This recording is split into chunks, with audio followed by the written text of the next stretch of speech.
되었습니다. 우리 다 자리 일어나실까요? 일어나셔서 우리 좌우의 분들과 인사하시겠습니다. 잘 오셨습니다. 잘 오셨습니다. 잘 오셨어요. 우리 함께 찬양합니다. 사랑의 나눔 있는 곳에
너희는 옷을 찢지 말고 마음을 찢고 너희 하나님 여호와께로 돌아올지어다. 그는 은혜로우시며 자비로우시며 노하기를 더디하시며 인애가 크시사 뜻을 돌이켜 재앙을 내리지 아니하시리라. 하나님은 영이시니 예배하는 자가 신령과 진정으로 예배할지니라. 아멘. 우리를 사랑하시는 하나님, 그 사랑하심으로 그 아들을 이 땅에 보내시고 주님의 십자가를 믿는 모든 성도를 구원을 주심을 감사드립니다. 이 사순절 기간에 저희들 주일로 다시 모였습니다. 주님께서 우리를 얼마나 사랑하셨는지 다시 한번 예배를 통하여 깨닫기를 원합니다. 이 시간 오직 주님의 십자가만 의지하고 주님만 바라며 나아왔사오니 우리의 예배를 주님 기뻐 받아 주시옵소서. 그리하여 저희들에게 베푸신 놀라우신 은혜와 사죄의 은총과 구원의 기쁨을 이 예배를 통하여 새롭게 하여 주옵소서. 예수님의 이름으로 기도드리옵나이다. 아멘. 찬송가 1장 함께 찬양하겠습니다.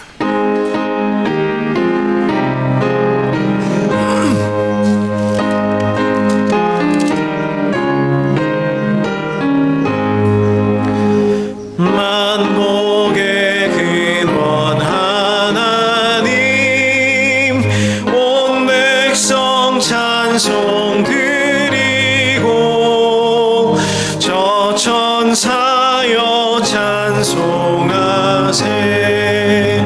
찬송 성부 성자 성령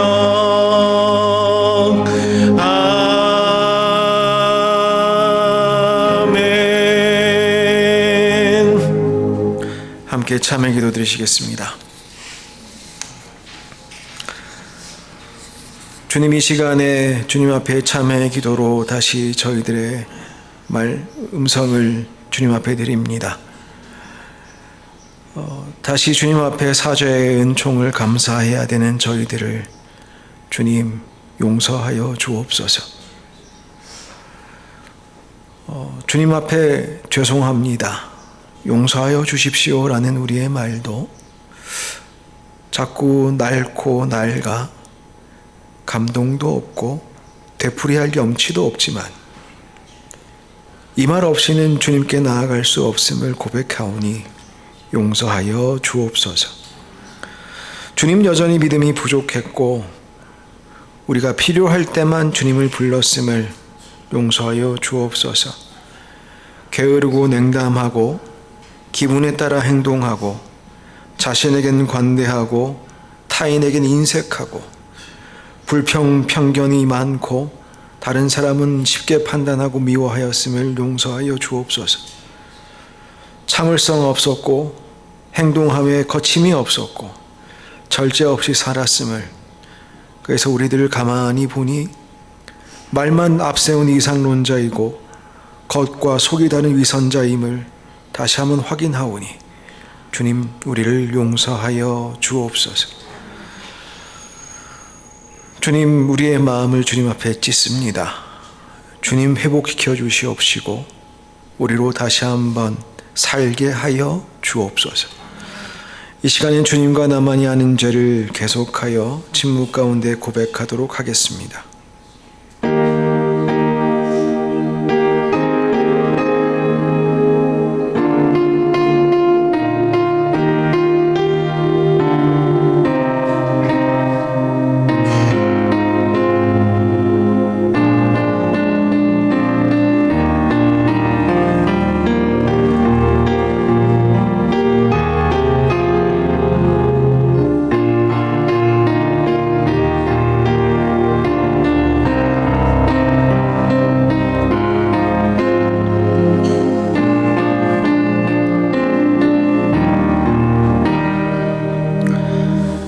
그러므로 이제 그리스도 예수 안에 있는 자에게는 결코 정죄함이 없나니 이는 그리스도 예수 안에 있는 생명의 성령의 법이 죄와 사망의 법에서 너를 해방하였음이라. 아멘. 서재 은총에 감사드리며 예수 그리스도의 이름으로 기도드리옵나이다. 아멘. 찬송가 149장 함께 찬양하시겠습니다.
528번입니다.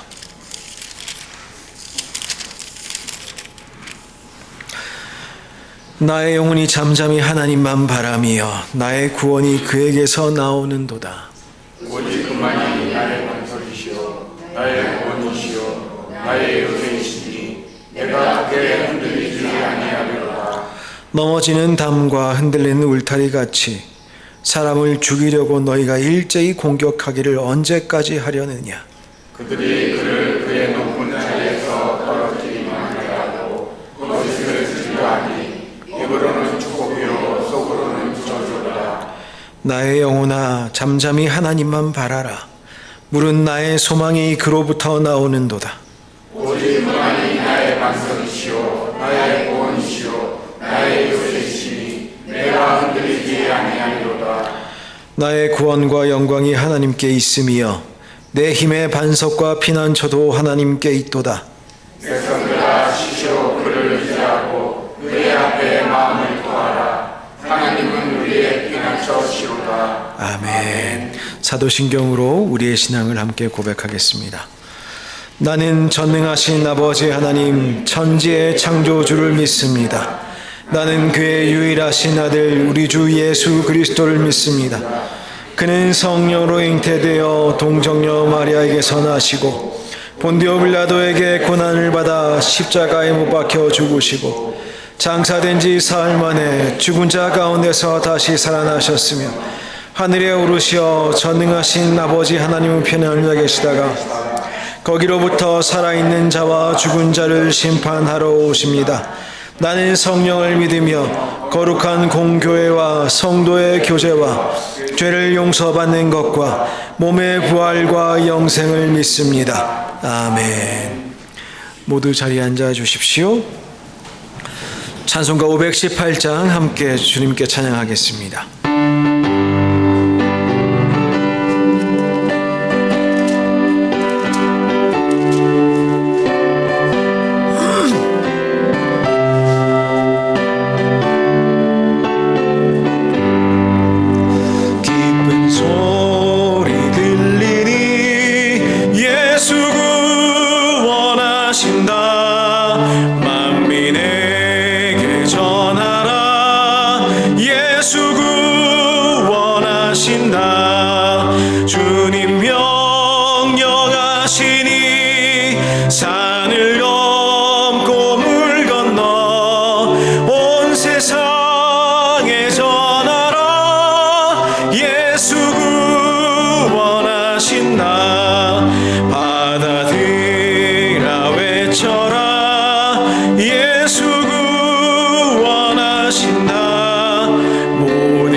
이 시간에 최승권 장로님 기도하여 주시겠습니다.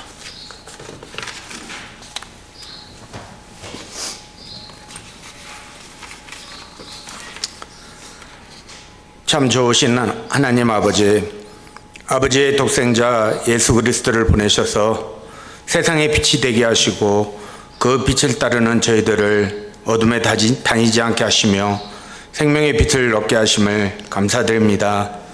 그 빛 가운데 거니는 저희들 등경 위에 놓인 등불처럼 세상을 비추는 빛이 되어 사람들 앞에 비치어 그들로 우리의 착한 행실을 보고 아버지께 영광을 돌려야 하는데 우리의 삶은 그렇지 못했음을 이 시간 고백하오니 저희들의 죄를 용서하여 주시옵소서.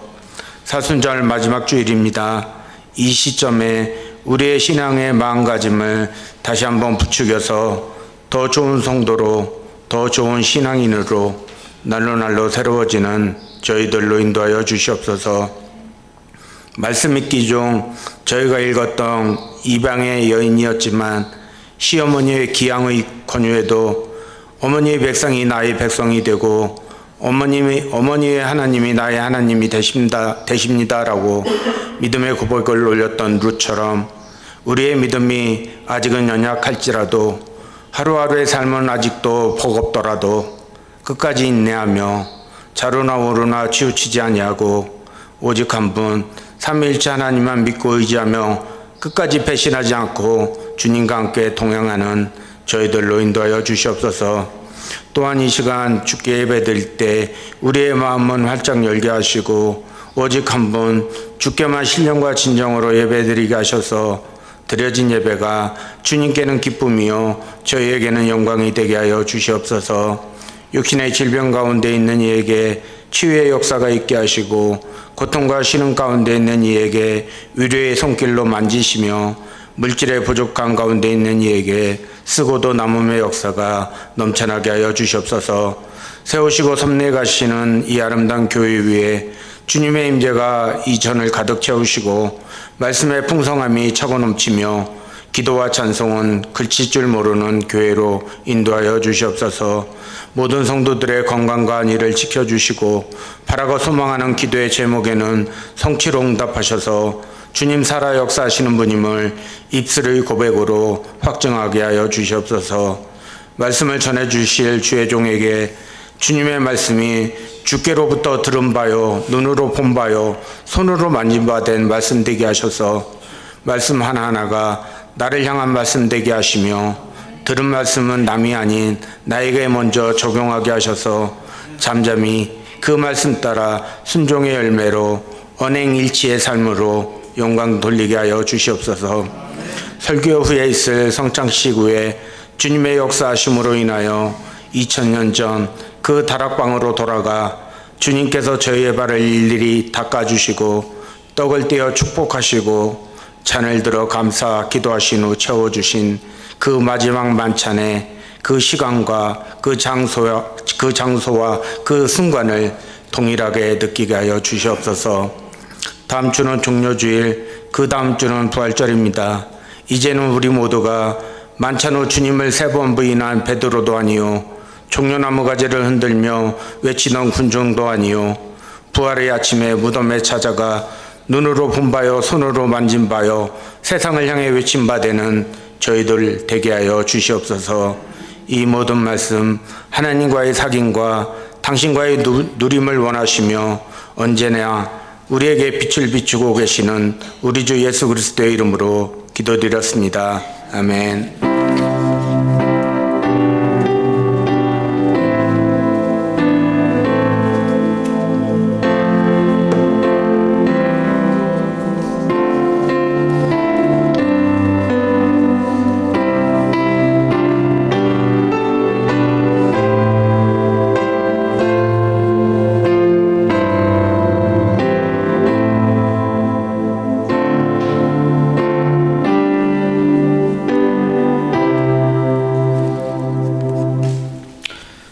저희들 내게 있는 향유옥합 함께 부르시면서 준비하신 예물 주님 앞에 드리도록 하시겠습니다.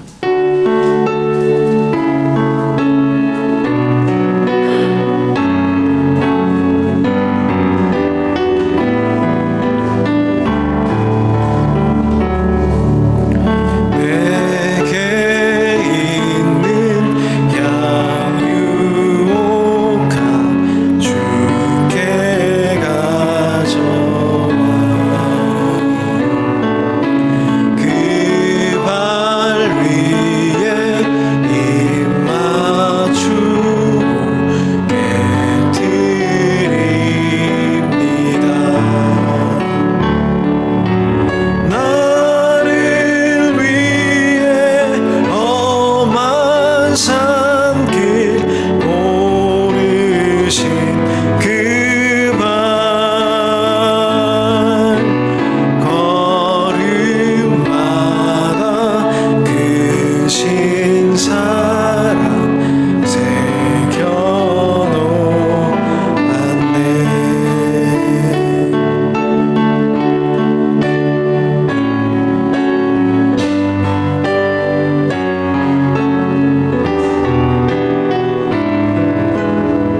선한 목자 되시는 주님 은혜에 감사하며 끝날까지 주님과 동행하기를 기도합니다. 주님만이 완전하십니다. 주님만 증거되게 하소서. 주님만이 목자 되어 살기를 기도합니다. 하나님께 의탁하며 하나님과 동행하는 삶 살게 하옵소서. 고맙고 감사합니다. 이 시간에 함께 기도하도록 하겠습니다. 사랑의 하나님 감사합니다. 이 시간 주님 앞에 기쁨으로 감사함으로 예물 드립니다. 예배로 나아올 때에 저희들로 하여금 기억하고 주님께 감사의 예물 드릴 수 있게 하셔서 감사합니다. 저희들로 하여금 더욱더 주님의 은혜 깊이 알게 하시고 주님의 사랑을 더욱더 온전히 느끼게 하시고 그래야 우리의 인생이 충만하고 정말 주님의 자비가 충만히 드러난 인생 살아가도록 주님 역사하여 주옵소서. 아버지 하나님 드린 예물 위에 주님 축복하여 주시고 이 예물이 쓰는 곳곳마다 주님의 풍성한 은혜가 드러나서 아버지 하나님 참으로 주님의 나라의 그 아름다움이 선포되도록 역사하여 주옵소서. 아버지 하나님 그 산에 상함도 없다 하였습니다. 주님 구원의 기쁨으로 이 시간 예배의 자리에 나와왔사오니 우리를 살리시는 주님의 은혜를 더욱더 힘입게 하시고 아버지 인생에 있어서도 주님 더욱더 간절하고 나아갈 때에 우리를 살리시고 인도하신 주님을 우리가 늘 경험하도록 주님 역사하여 주옵소서. 각 가정마다 드리는 기도의 제목들이 있습니다. 주님 불쌍히 여기시고 민망히 여기사 우리를 사랑하시는 주님의 그 넘치는 은혜를 우리들이 아버지 깨달아 알도록 주님 역사하여 주옵소서. 아름다운 교회를 주님 앞에 다시 한번 올려드립니다. 아버지 하나님 이 예물을 사용할 때마다 주님의 보혈을 기억하게 하시고 주님의 사랑을 기억하게 하시고 아름다운 교회가 온전히 주님의 손에 붙들린 교회 되도록 주님 역사하여 주옵소서. 예수님의 이름으로 기도드리옵나이다. 아멘. 네, 교회 소식 전하도록 하겠습니다. 아름다운 교회 오신 여러분들 주님의 이름으로 환영하고 또한 축복합니다. 오늘 예배에는 성찬식이 준비되어 있습니다. 경건한 마음으로 기쁨으로 감사하심으로 주님의 몸과 피에 함께 참여하도록 하겠습니다. 다음 주일은 벌써 종료 주일이 되었습니다. 오늘로 사순절 기간에 드리는 일상적인 주일 예배가 마무리가 되고 다음 주 종료 주일 그 다음 주 부활절 예배입니다.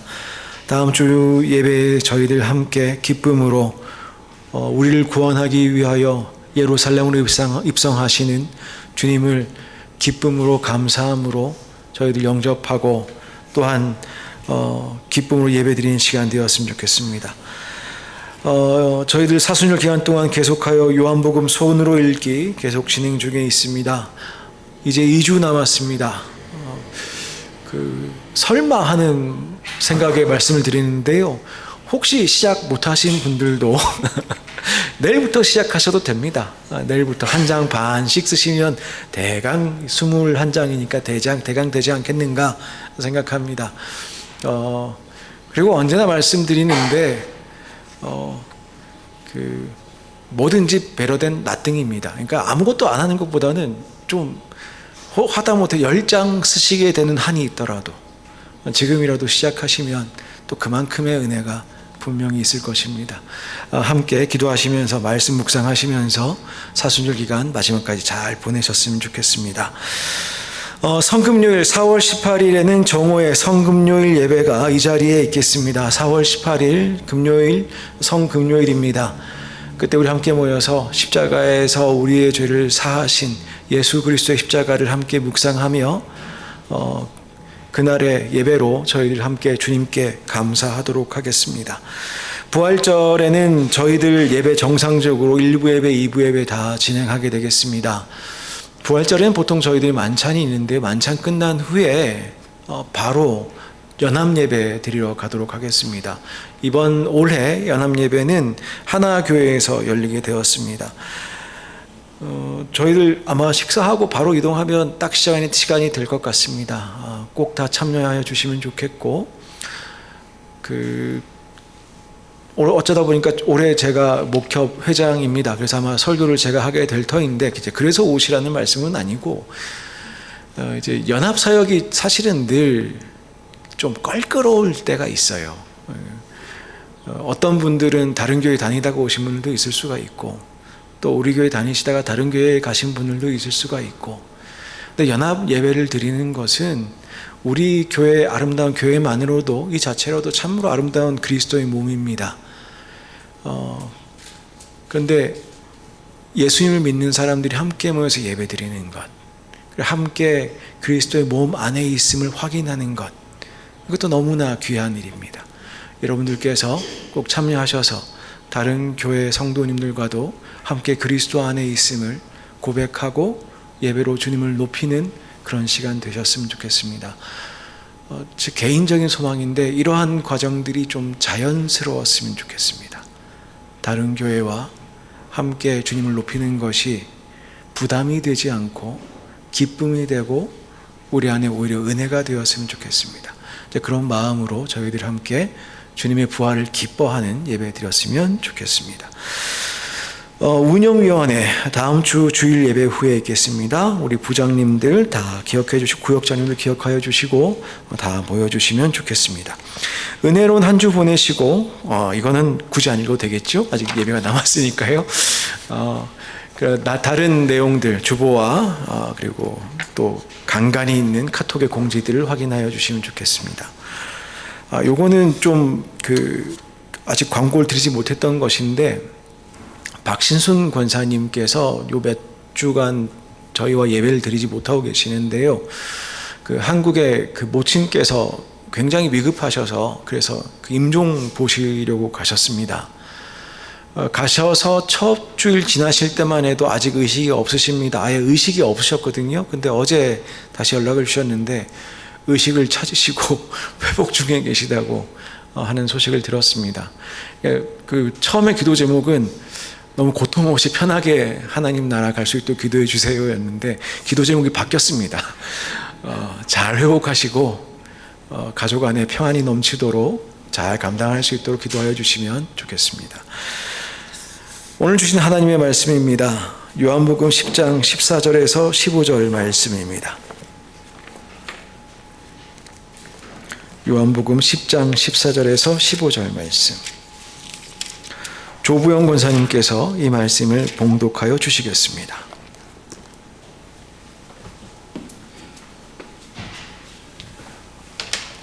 다 찾으신 줄 알고 봉독하겠습니다. 나는 선한 목자라. 나는 내 양을 알고 양도 나를 아는 것이 아버지께서 나를 아시고 내가 아버지를 아는 것 같으니 나는 양을 위하여 목숨을 버리노라. 아멘.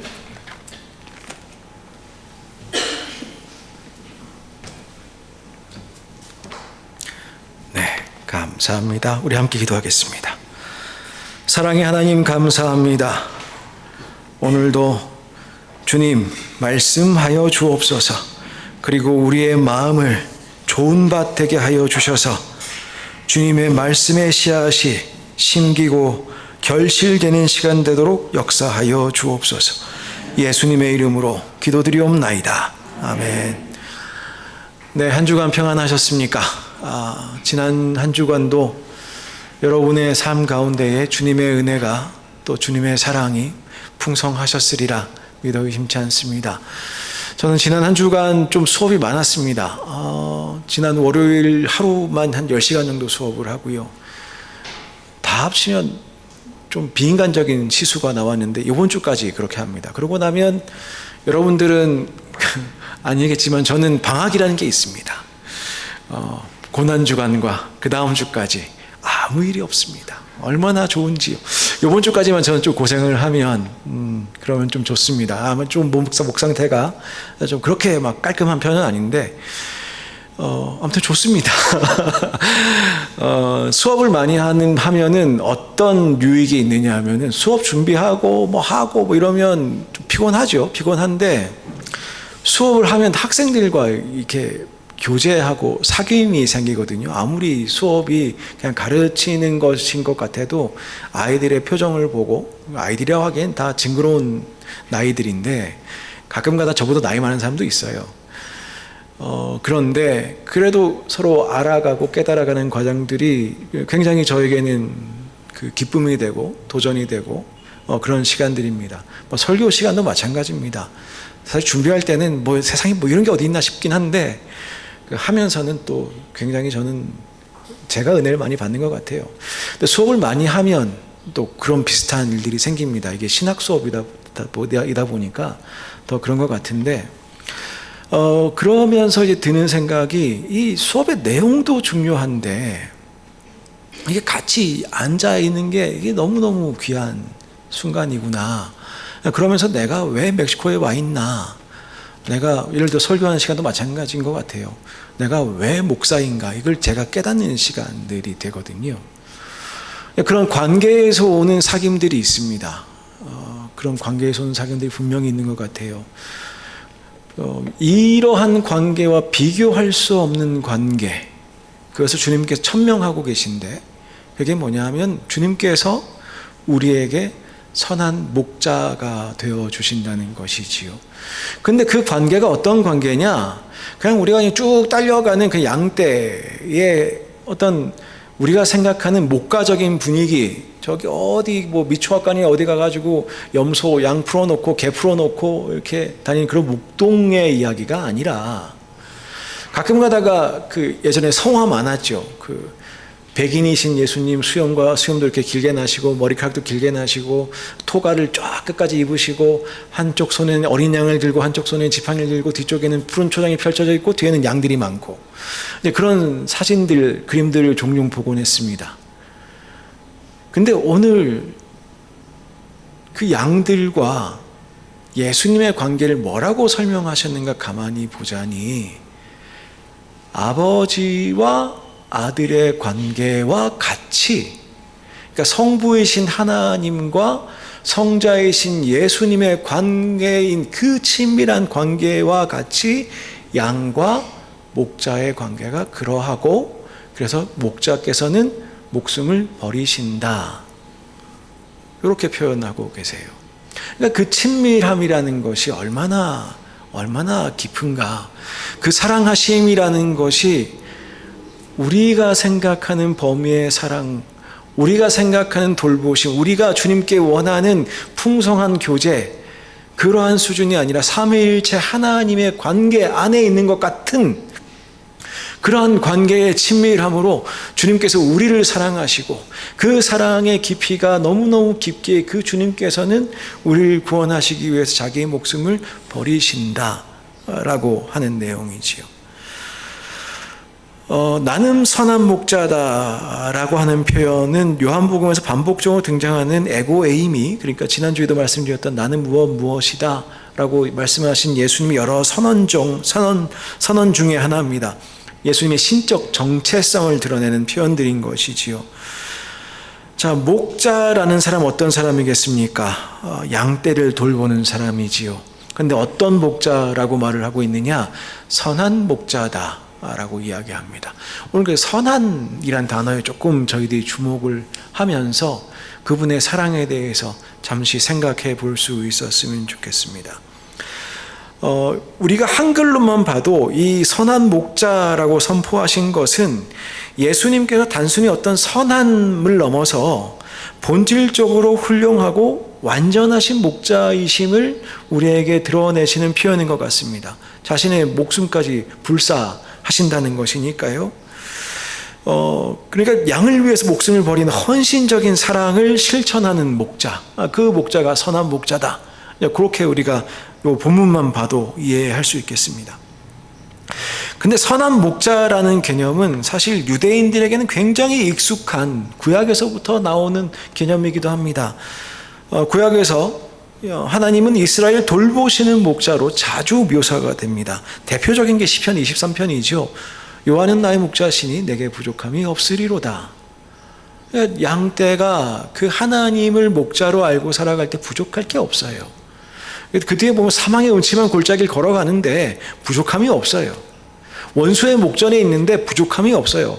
그게 말이 됩니까? 근데 부족함이 없어요. 여호와께서 우리의 목자가 되실 때 그러하다는 것이지요. 그리고 가끔 가다가는 그 하나님의 완전하신 인도하심과 인간을 대비시키기도 합니다. 그게 에스겔서에서 주로 나타나는 표현인데, 에스겔서에서는 종교 지도자 혹은 왕을 대표되는 정치 지도자들의 모습을 양을 학대하고 오히려 양을 착취해서 스스로의 이익만 추구하는 그런 목자들로 설명을 하곤 합니다. 이에 반하여 하나님께서는 친히 선한 목자가 되셔서 양들을 돌보시는 분으로 그렇게 선언되고 또 하나님의 의지가 드러나 있기도 합니다. 이러한 본문을 연결해 생각해 볼 때 오늘 이 예수님의 선언은 구약에서부터 이어지는 이러한 예언을 완성시키시는 하나님의 신성을 드러내는 성취적 본문이라 볼 수 있겠습니다.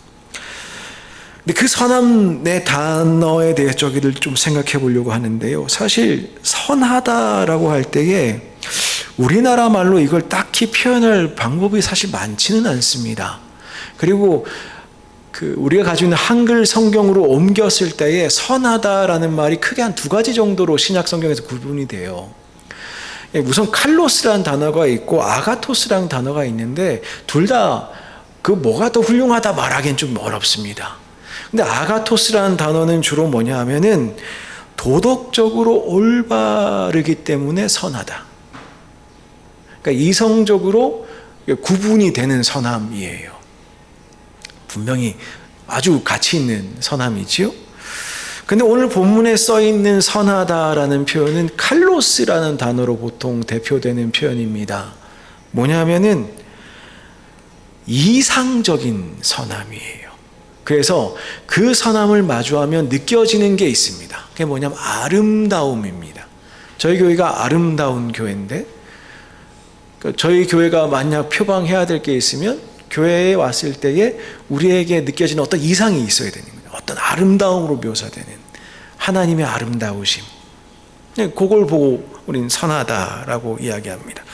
구약에 있는 말이 히브리어인데 이 말이 이제 헬라어로 그리스 말로 옮겨갈 때에 마찬가지 칼로스가 사용되는 경우가 있었어요. 뭐 예를 들면 하나님께서 천지를 창조하시고 보기에 좋았다. 좋았다라는 표현을 칼로스라고 표현을 했습니다. 그러니까 보기에 좋았다, 보기에 아름다웠다. 그런 표현이 되는 것이지.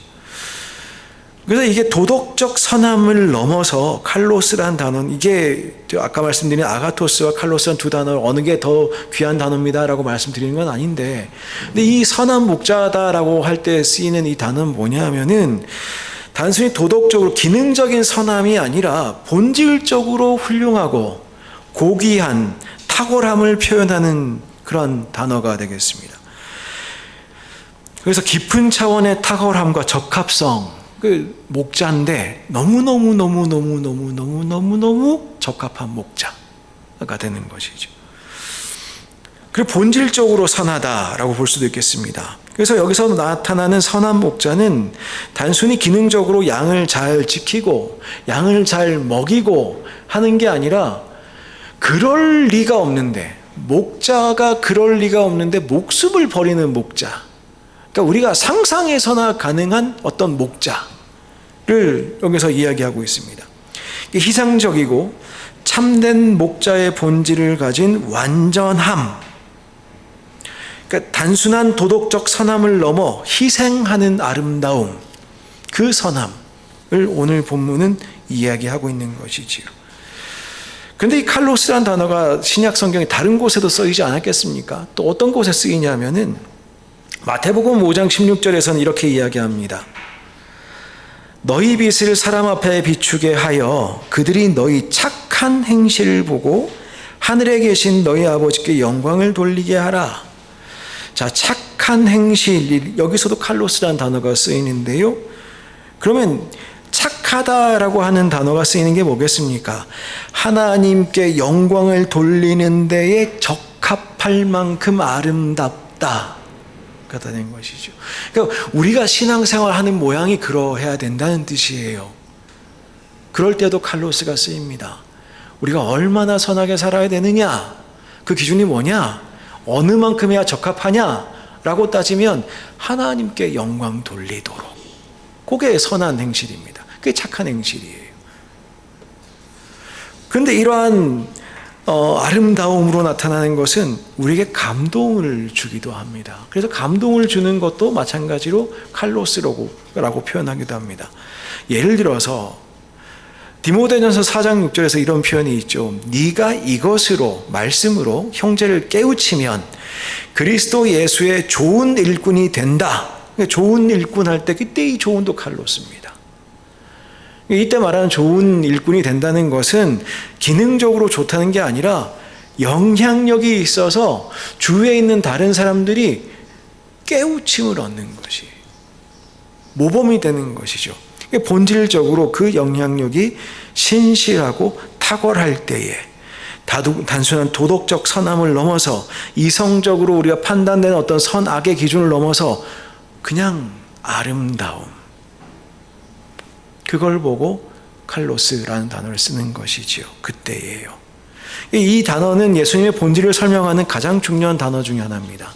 선하신 목자 되시는 우리 주님, 그리고 뿐만 아니라 예수님을 모범이라고 했을 때에 성도들이 가져야 될 선함의 기준. 누구한테 뭐 잘해준다 생색내고 이게 아니라 그 사람 너무 아름다운 사람이야. 요게 성경에서 말하는 선함의 기준이라는 것이지요. 이게 이성적으로는 사실 잘 이해가 되지 않습니다. 어떻게 그럴 수가 있지? 근데 이성적으로 생각할 때 좋은, 어느 정도까지는 좋은 목자들, 오늘 본문에서는 그런 사람들도 사꾼일 수밖에 없어요. 그러니까 아무리 좋은 목사님, 우리 인생을 살아가면서 만난 좋은 선교사님 아니면 선생님 혹은 목사님, 예수님 앞에 서면 제가 굉장히 부끄러운데요, 예수님 앞에 서면 사꾼일 수밖에 없습니다. 예수님 만나셔야 되는 거예요. 예수님 만나셔야 되는 거예요. 우리 사이의 관계가 삼위일체 하나님 사이의 관계만큼 되지가 않습니다.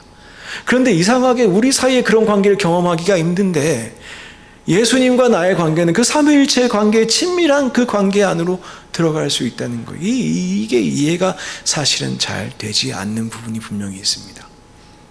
교리적으로는 이해가 되는데 이해가 안 될 때가 있어요. 왜요? 모르니까요. 안 만나봤으니까요. 그분이 선한 목자가 되셔서 우리에게 그분의 생명을 주셨으면 우리가 모르니까요.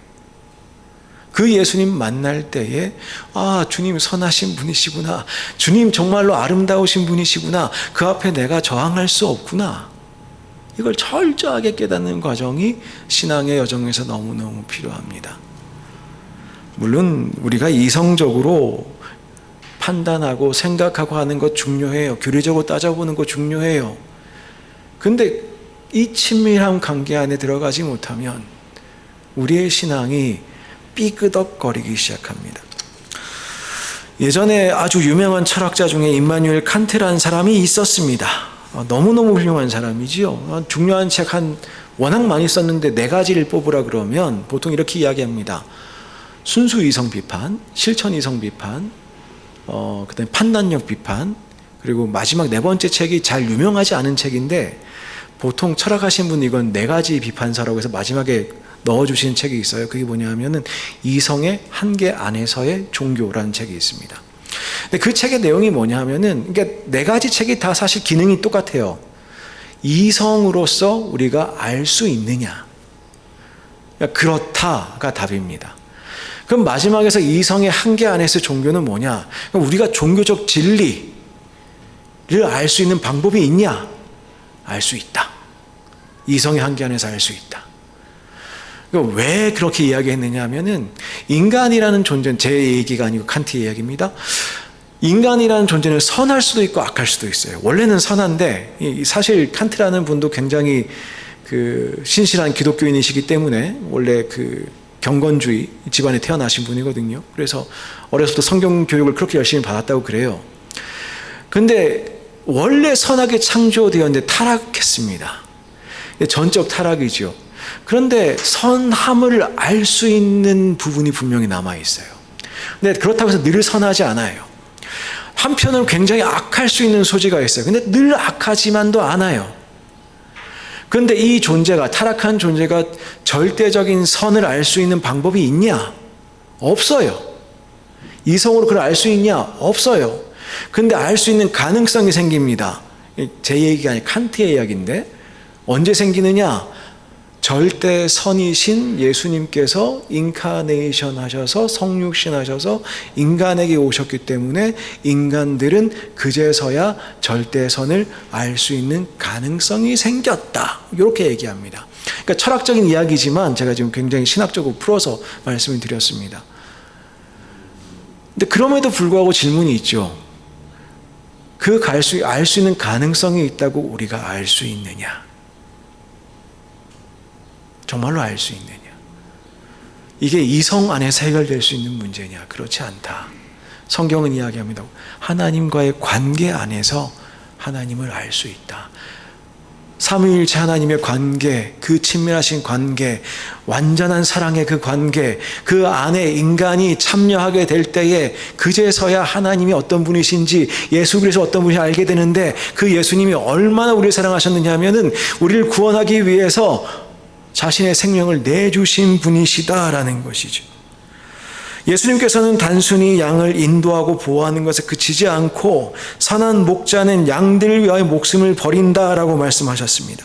이는 단순한 보호자가 아닙니다. 단순한 수호자가 아닙니다. 우리를 살리고 오히려 우리에게 생명을 주시는 자기 희생적 사랑을 강조하는 말씀이신 것이지요.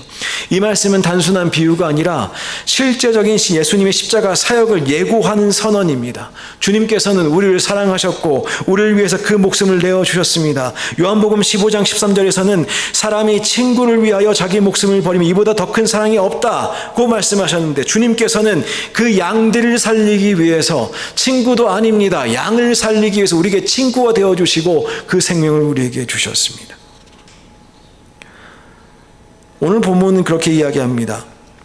삭군과 선한 목자의 차이를 양이 알 수 있다. 근데 여러분들 아시겠어요? 어떻게 아시겠습니까?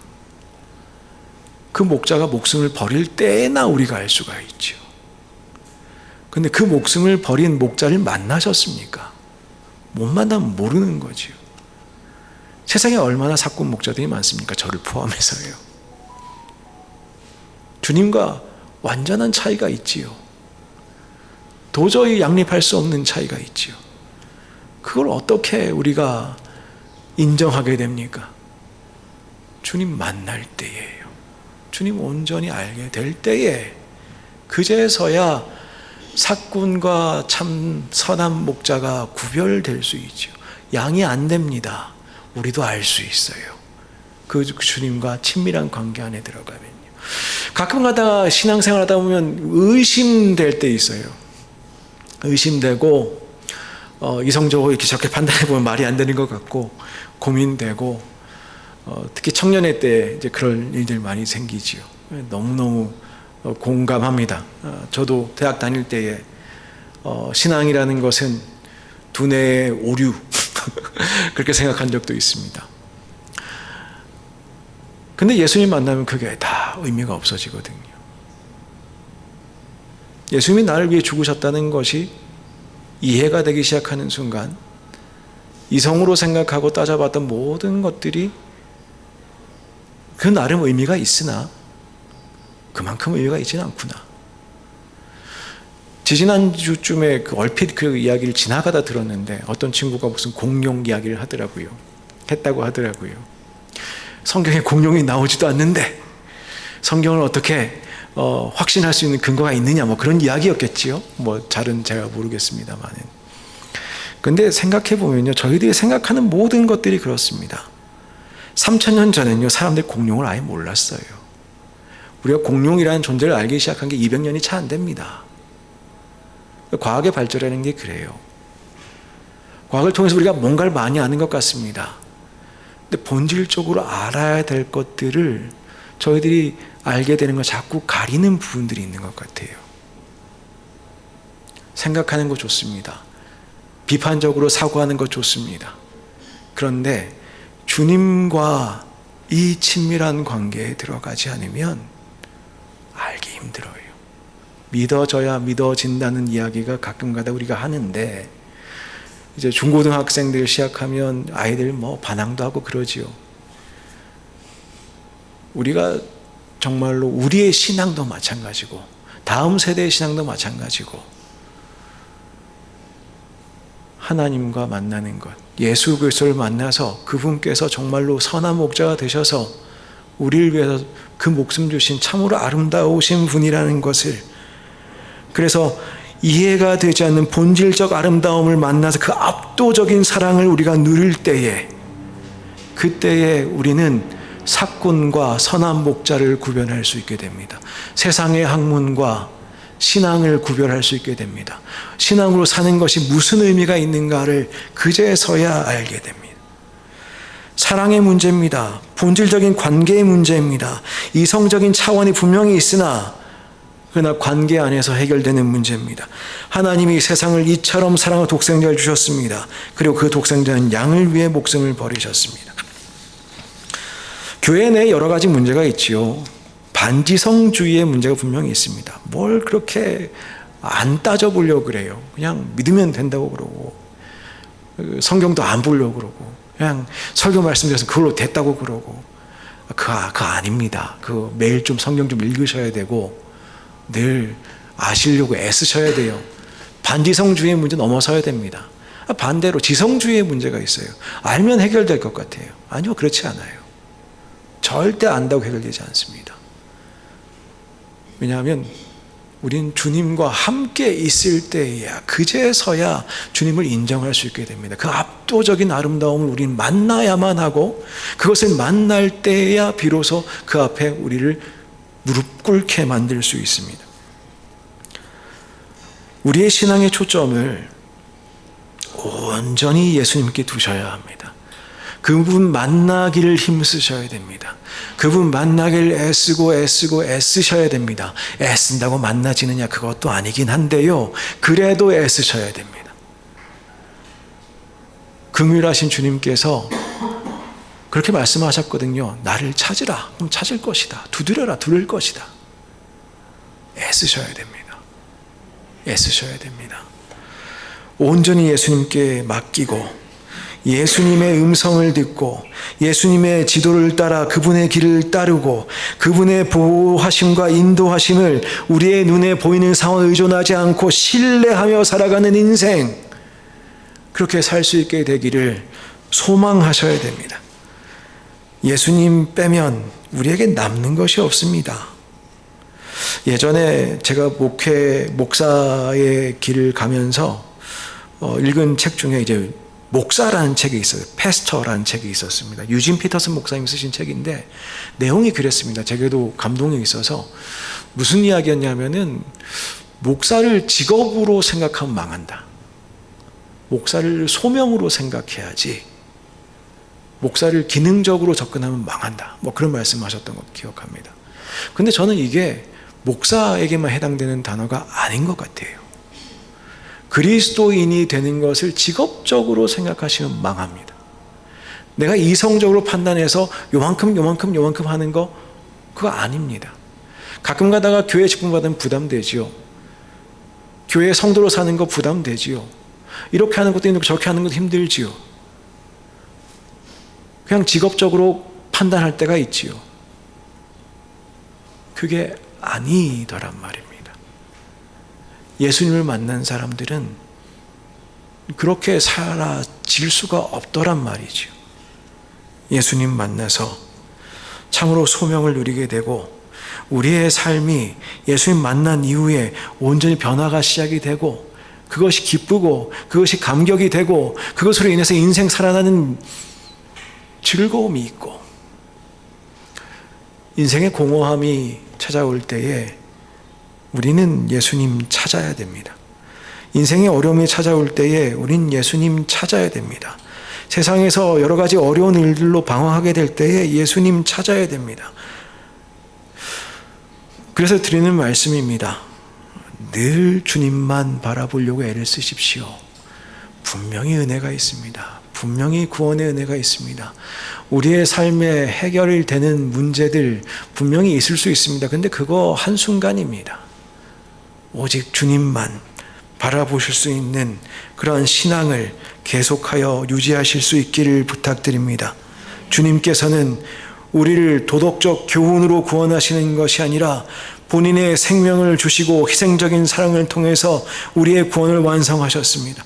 이를 통해서 우리는 죄에서 자유를 얻었고 하나님과 화해하게 되었습니다. 하나님과 화해한다는 것은 하나님과의 친밀한 관계 안에 들어간다는 것이고, 그 친밀한 관계 안에서 우리는 선하신 목자 되신 그 주님을 다시 또 바라볼 수 있게 됩니다. 이 끊임없는 친밀한 교제 안에 정말 선하신 예수님의 그 음성을 들으실 수 있는 그 교제 안에 여러분의 삶을 두시기를 중심으로 부탁드립니다. 기도하겠습니다. 하나님 감사합니다. 오늘도 저희들을 사랑하여 주셔서 감사합니다. 오늘도 저희들에게 주님의 선하신 목소리로 인도하여 주셔서 감사합니다. 아버지 하나님, 주님 음성에 반응하게 도와주시고 그 선하신 주님의 음성을 쫓아 우리의 인생 살아가는 착한 양들 될 수 있도록 주님 우리들을 인도하여 주옵소서. 예수님의 이름으로 기도드리옵나이다. 아멘.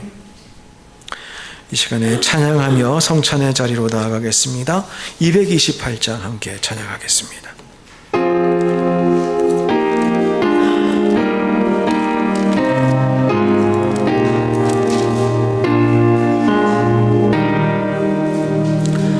오 나의 주님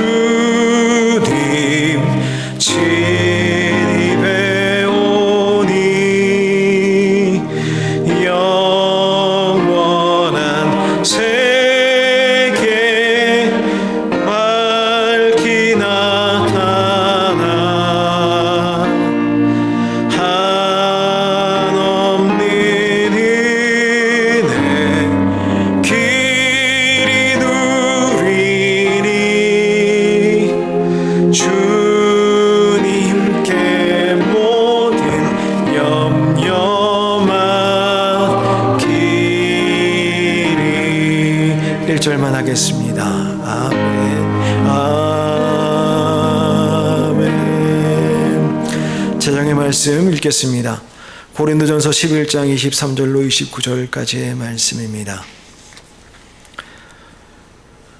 내가 너희에게 전하는 것은 주께 받은 것이니 곧 주 예수께서 잡히시던 밤에 떡을 가지사 축사하시고 떼어 이르시되 이것은 너희를 위하는 내 몸이니 이것을 행하여 나를 기념하라 하시고 식후에 또한 그와 같이 잔을 가지시고 이르시되 이 잔은 내 피로 세운 새 언약이니 이것을 행하여 마실 때마다 나를 기념하라 하셨으니 너희가 이 떡을 먹으며 이 잔을 마실 때마다 주의 죽으심을 그가 오실 때까지 전하는 것이니라. 그러므로 누구든지 주의 떡이나 잔을 합당하지 않게 먹고 마시는 자는 주의 몸과 피에 대하여 죄를 짓는 것이니라. 사람이 자기를 살피고 그 후에야 이 떡을 먹고 이 잔을 마실지니 주의 몸을 분별하지 못하고 먹고 마시는 자는 자기의 죄를 먹고 마시는 것이니라. 아멘. 네, 저희들 한 달에 한 번 성찬에 참여합니다. 그리스도께서 자신의 몸을 우리에게 내어주셨습니다. 자신의 피를 우리를 위하여 흘리셨습니다. 참으로 그분의 선하신 사랑을 우리에게 확증하셨습니다. 우리가 그 구원의 기쁨과 감사를 이 시간에 성찬을 통하여 다시 한번 확인할 수 있기를 원합니다. 주님께서 주님의 찢기신 그 몸을, 주님께서 흘리신 그 보혈을 저희들이 감사함으로, 기쁨으로, 감격으로 다시 받을 수 있으면 좋겠습니다. 그렇게 마음을 함께 준비하겠습니다. 기도하겠습니다. 우리를 사랑하시는 주님, 이 시간 저희들이 주님의 아름다우신 그 몸과 그 피를 다시 한번 누리는 유익을 얻고자 주님의 초대에 기쁨으로 응하였습니다. 주님, 이 시간 주님의 살과 피를 우리가 온전히 경험케 도와주시고 성령님의 임재하심으로 말미암아 저희들이 주님으로부터 구원받은 주님의 양떼임을 확인하는 그 기쁨 가득한 시간 되도록 역사하여 주옵소서. 우리를 위하여 그 몸을 내어주신 우리 주님 예수님의 이름으로 기도하옵나이다. 아멘.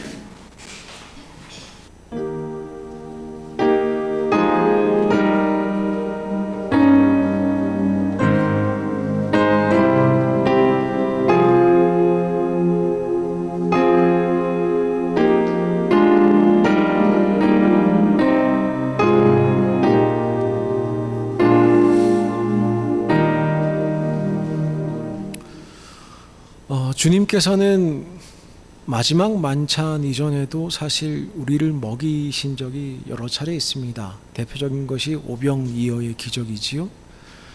그때 예수님께서는 주님께 나오는 백성들을 보시고 목자 없는 양떼 같다, 그렇게 표현하셨습니다.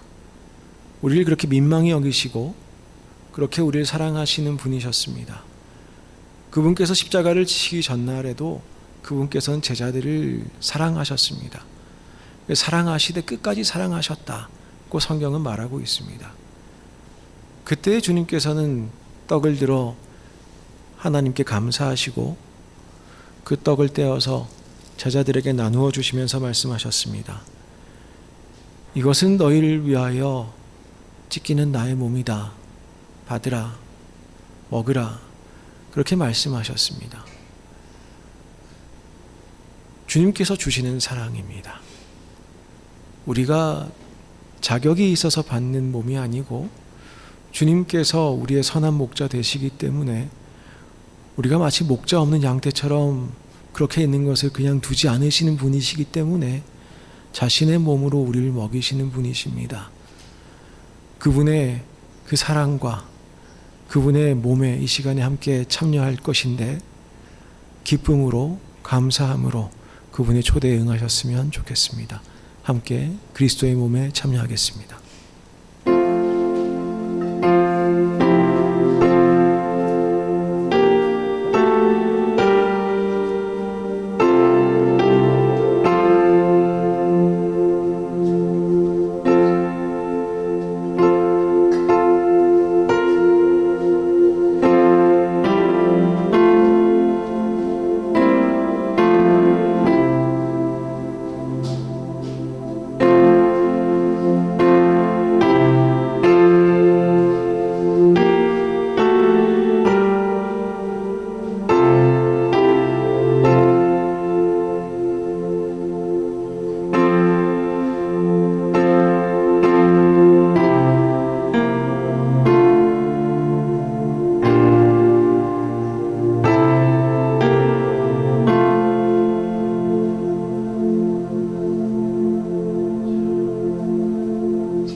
네, 감사하심으로 주님의 몸에 함께 참여하시겠습니다.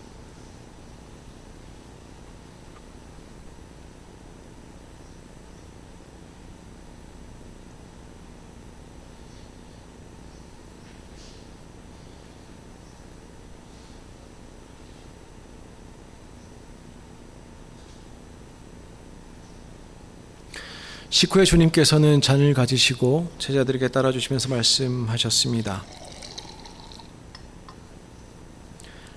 이것은 너희를 위하여 흘리는 나의 피다.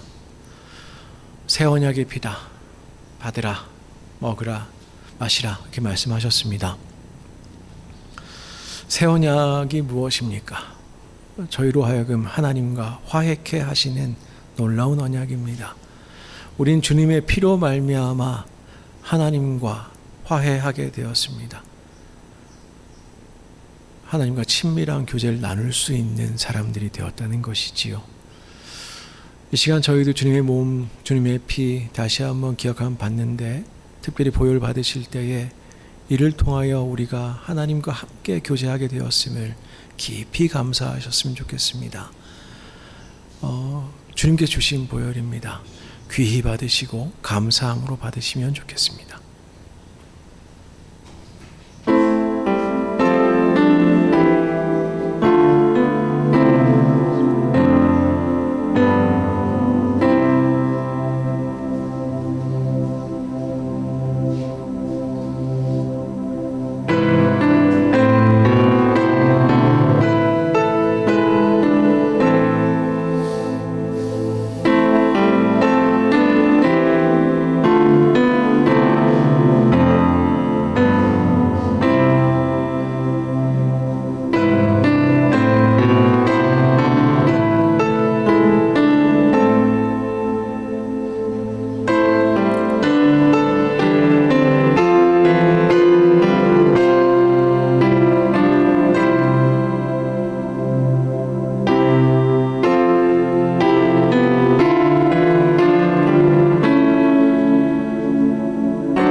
함께 참여하시겠습니다.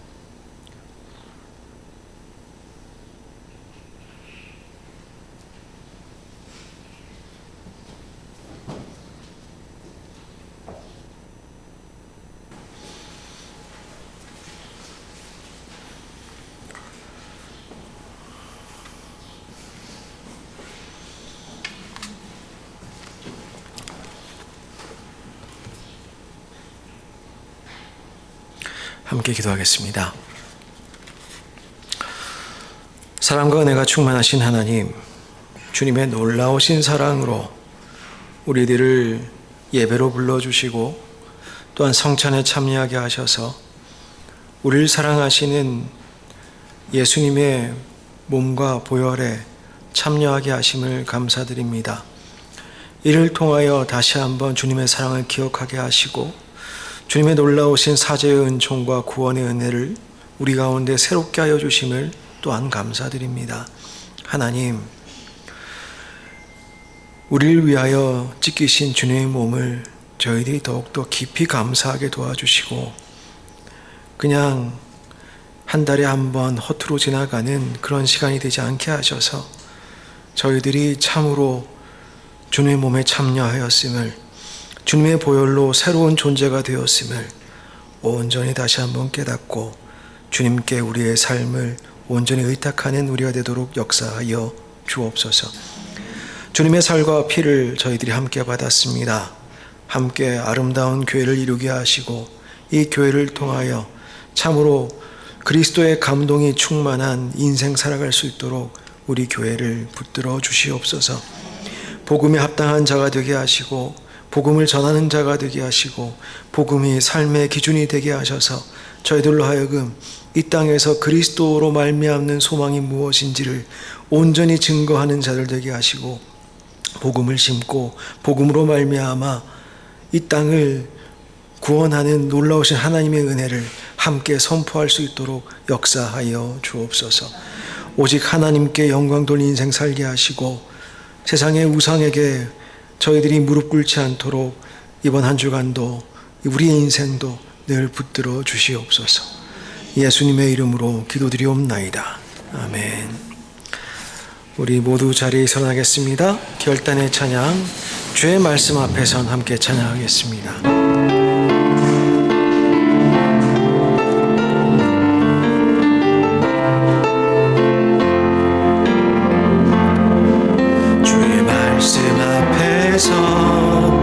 당신은 참된 예배자, 그토록 찾으시던 하나님의 기쁨, 이 세상을 향한 거룩한 생명빛 되어 이 세상을 위한 구원의 소망 되어 영원한 하나님의 나라 함께 세워가리. 주의 부르심 따라 당신의 삶을 드릴 때 세상은 당신 안에서 주의 영광 보리라. 이 세상을 이길 주님의 군사 되어 이 세상을 섬길 주님의 손과 발 되어 영원한 하나님의 나라 함께 세워가리.